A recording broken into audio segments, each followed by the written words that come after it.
As you know, Wavelab is a superb audio editor. In my opinion, the best. But I feel an overlooked element of the program, both the full version and the Elements version, is the podcasting function that allows you to create standardized audio ready for publication. When the podcast function was initially introduced into Wavelab in a much earlier version, I remember users asking the question, how would I use it? And then followed up with, actually, I have no use for it because I'm a recording engineer. Well, I think those users, with respect, kind of missed the boat, because nobody can turn down business these days, right? So within this course, I'm going to suggest you use the podcasting option to generate new business for your studio.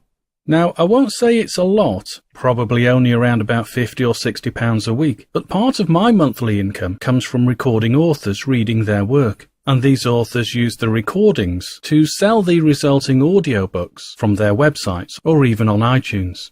Well, with these recordings, to help promote their books, I always suggest they have a monthly podcast updating their audience what they've been doing in terms of writing that month or any other news that they want to tell their audience. Now you know where I'm going with this, don't you? Yes, I record their podcasts for them.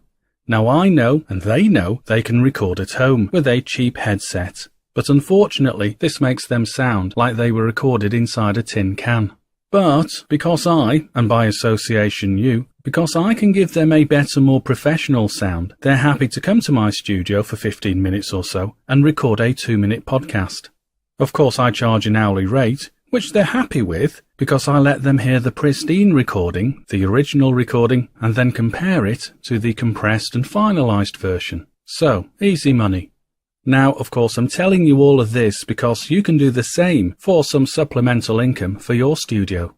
And really, that's what this course will cover, using Wavelab to record audiobooks and podcasts. There's quite a bit to cover, so let's get started. Although, that said, just before I finish this introduction, let me just say that I'm not going to assume you're brand new to Wavelab 8.5. I'm going to assume you've got it installed, etc., and you can find your way around the program. If you do need further information, then of course you can see other courses available here.